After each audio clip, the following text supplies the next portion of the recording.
नमस्कार स्टूडेंट्स, मैं डॉक्टर मीनाक्षी नेगी, राजनीति विज्ञान विभाग PNG PG college Ramnagar Nainital से।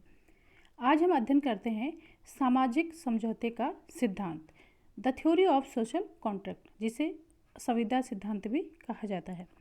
राज्य की उत्पत्ति के संबंध में सामाजिक समझौता सिद्धांत बहुत अधिक महत्वपूर्ण है। इसमें 3 विचारकों के नामों का हम अध्ययन करते हैं, हॉब्स, लॉक और रूसो। इस सिद्धांत के अनुसार राज्य दैवीय होकर एक मानवीय संस्था है, अर्थात राज्य का निर्माण मनुष्य ने किया है और व्यक्तियों के द्वारा इसका निर्माण एक समझौते के तहत हुआ है। इस सिद्धांत के प्रतिपादक मानव इतिहास को 2 भागों में बांटते हैं। पहला, प्राकृतिक अवस्था का काल, अर्थात ऐसी अवस्था जिस समय राज्य का निर्माण नहीं हुआ था, तथा नागरिक जीवन के प्रारंभ के बाद का काल। इस सिद्धांत के सभी प्रतिपादक अत्यंत प्राचीन काल में एक ऐसी प्राकृतिक अवस्था के अस्तित्व को स्वीकार करते हैं जिसके अंतर्गत जीवन को व्यवस्थित रखने के लिए राज्य या राज्य जैसी कोई अन्य संस्था नहीं थी। ठीक है, प्राकृतिक अवस्था में क्या था? मनुष्य जो जीवन व्यतीत कर रहा था वह बिना राज्य के या बिना किसी संस्था के जीवन व्यतीत कर रहा था। सिद्धांत के विभिन्न प्रतिपादकों में इस प्राकृतिक अवस्था के संबंध में पर्याप्त मतभेद है। कुछ इसे पूर्व सामाजिक और कुछ इसे पूर्व राजनीतिक अवस्था कहते हैं। ठीक है, जो यह प्राकृतिक अवस्था है अर्थात राज्य बनने से पूर्व की अवस्था, तो इसको अलग अलग नामों से जाना गया है, पूर्व सामाजिक अवस्था या पूर्व राजनीतिक अवस्था। इस प्राकृतिक अवस्था के अंतर्गत प्रत्येक व्यक्ति अपनी इच्छानुसार या प्राकृतिक नियमों के आधार पर अपना जीवन व्यतीत करते थे। ठीक है, कुछ ऐसे नियम नहीं थे, उसमें ऐसी संस्थाएं नहीं थी जो नियम और कानूनों को लागू करे या लोगों के अधिकारों की रक्षा करे, तो वे प्राकृतिक नियमों के आधार पर या अपनी इच्छा के आधार पर ही अपना जीवन व्यतीत करते थे।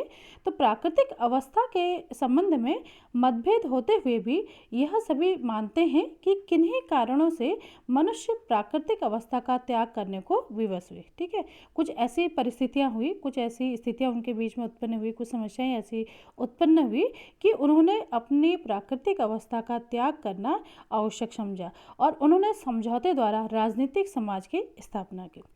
इस समझौते के परिणाम स्वरूप प्रत्येक व्यक्ति की प्राकृतिक स्वतंत्रता आंशिक या पूर्ण रूप से लुप्त होगी, मतलब लगभग खत्म होगी, और स्वतंत्रता के बदले उसे राज्य व कानून की ओर से सुरक्षा का आश्वासन प्राप्त हुआ। ठीक है, जो भी अनुबंध हुआ, जो समझौता हुआ, तो उसके बदले राज्य ने क्या कहा कि ऐसी कानून व्यवस्था होगी जिससे उनकी रक्षा होगी, सुरक्षा होगी।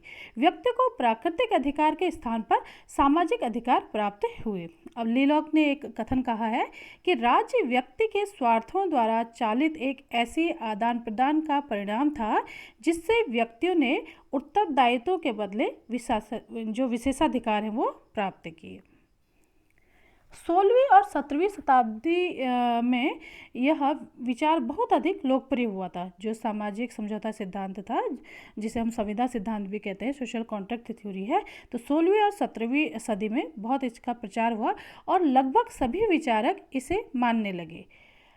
रिचार्ड हुकर ने सर्वप्रथम वैज्ञानिक रूप में समझौते की तर्कपूर्ण व्याख्या की और डच न्यायाधीश ग्रोसियस फुफेनडोर्फ तथा स्पिनोजा ने इसका पोषण किया, किंतु इस सिद्धांत का वैज्ञानिक और विधिवत रूप में प्रतिपादन हॉब्स, लॉक और रूसो, इन तीनों को जाता है, जिन्हें संविदावादी विचारक या समझौतावादी विचारक कहा जाता है।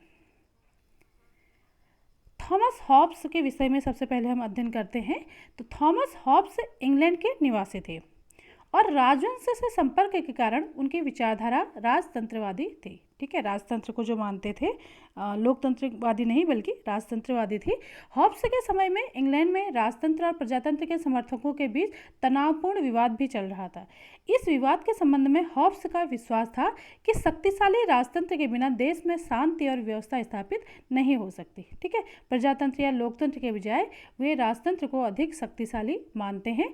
अपने इस विचार का प्रतिपादन करने के लिए 1651 में उनकी जो पुस्तक निकली थी उसका नाम था लेवियाथन, और इसमें इन्होंने सामाजिक समझौता सिद्धांत का विवरण दिया। हॉब्स ने समझौता सिद्धांत की जो बातें हैं या जो व्याख्या है उसको इस प्रकार से किया है। सबसे पहले हम देखते हैं कि मानव का स्वभाव कैसा था। ठीक है, जो प्राकृतिक अवस्था में था। हॉब्स के समय में चल रहे इंग्लैंड के गृहयुद्ध ने उसके सम्मुख मानव स्वभाव का घृणित पक्ष रखा। उसने अनुभव किया कि मनुष्य एक स्वार्थी, अहंकारी और आत्माभिमानी प्राणी है। वह सदा शक्ति से स्नेह करता है और शक्ति प्राप्त करने के लिए प्रयत्नशील रहता है। ठीक है, बहुत ज़्यादा वो मनुष्य को क्या मानता है, स्वार्थी मानता है और सदैव मानता है कि जो मनुष्य है वह सदैव शक्ति प्राप्त करने के लिए संघर्ष करता रहता है और उसे वह अहंकारी भी मानता है। अब हॉब्स कहता है कि प्राकृतिक अवस्था में मनुष्य या जो प्राकृतिक अवस्था थी उसमें किस तरीके से जीवन यापन करता था। इस स्वार्थी, अहंकारी और आत्माभिमानी व्यक्ति के लिए जीवन पर किसी प्रकार का नियंत्रण न होने का स्वाभाविक परिणाम यह हुआ कि प्रत्येक मनुष्य प्रत्येक दूसरे मनुष्य को शत्रु के दृष्टि से देखने लगा, क्योंकि पहले ही उसने कह दिया है कि जो मनुष्य है वो बहुत स्वार्थी है और हर कोई किस चीज़ के लिए संघर्ष कर रहा है, शक्ति प्राप्त करने के लिए। तो जो मनुष्य है वो भूखे भेड़ियों की तरह एक दूसरे को क्या कर रहे हैं, कष्ट पहुँचाने का या एक दूसरे पर अत्याचार करने लग गए थे और मनुष्य को न्याय और अन्याय का कोई ज्ञान उस समय नहीं था। तो प्राकृतिक अवस्था थी कि शक्ति ही सत्य है, जो शक्ति है वह सत्य है, हर कोई शक्ति प्राप्त करने के लिए संघर्षरत था। हॉब्स के ही शब्दों में हम देखते हैं कि वहाँ कोई व्यवसाय नहीं था। ठीक है, लोगों में कोई ऐसा कोई व्यावसायिक कार्य वो नहीं करते थे कि अपना जीवन यापन किया जाए। कोई संस्कृति नहीं थी अपनी, कोई उनकी कोई रीति रिवाज, कोई संस्कृति, कोई विद्या नहीं थी, कोई भवन निर्माण कला नहीं थी और न कोई समाज था। ठीक है, क्योंकि समाज में हम अरस्तु से सीखते हैं कि मनुष्य एक सामाजिक प्राणी है और प्रत्येक मनुष्य एक दूसरे से जुड़ा हुआ है। तो जो हॉब्स हैं वो क्या कहते हैं कि उस समय जो प्राकृतिक अवस्था थी उसमें कोई समाज नहीं था। ठीक है, उनमें बिल्कुल एक कैसी स्थिति थी, एक असामाजिक स्थिति में उस समय मनुष्य जी रहे थे। मानव जीवन असहाय, दीन, मलिन, पाश्विक और अल्पकालिक था। अब समझौते का कारण क्या है? अब देखिए, सब शक्ति के लिए संघर्ष कर रहे हैं और एक दूसरे के ऊपर भूखे भेड़ियों की तरह क्या कर रहे हैं, वो अत्याचार कर रहे हैं, उन्हें निगल जाना चाहते हैं और अपने हित के लिए कुछ भी कर गुजरने को तैयार है। कोई सामाजिक अवस्था उनमें नहीं थी, कोई सामाजिक कहे हम व्यवस्था है या परिवेश है वह प्राकृतिक अवस्था में नहीं देखा गया। तो जीवन और संपत्ति की इस असुरक्षा और मृत्यु और संहार के इस भय से व्यक्ति को इस बात के लिए प्रेरित किया कि वे इस असहनीय प्राकृतिक अवस्था का अंत करने के उद्देश्य से एक राजनीतिक समाज का निर्माण करें। ठीक है, क्योंकि कोई ऐसी वहाँ पे सिस्टम नहीं था, कुछ रूल एंड ऑर्डर ऐसे नहीं थे कि वहाँ पे जो अत्याचार हैं वो कम किए जाएं। तो इसलिए इस स्थिति से उभरने के लिए लोगों ने क्या किया, यहाँ पे संविदा उन्होंने की। आगे हम देखते हैं कि जो समझौता हुआ वो किस तरीके से हुआ। नवीन समाज का निर्माण करने के लिए सब व्यक्तियों ने मिलकर एक समझौता किया। ठीक है, अब वो समझौता क्या था?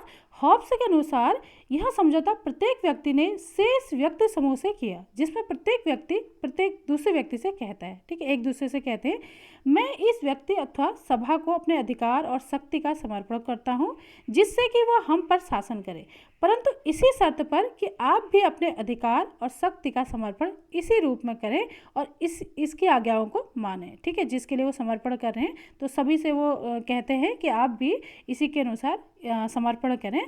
इस प्रकार सभी व्यक्तियों ने एक व्यक्ति अथवा सभी के प्रति अपने अधिकारों का पूर्ण समर्पण किया और यह शक्ति या सत्ता उस क्षेत्र में सर्वोच्च सत्ता बन गई। ठीक है, जिसके लिए समर्पण किया वो सबसे सर्वोच्च सत्ता होगी।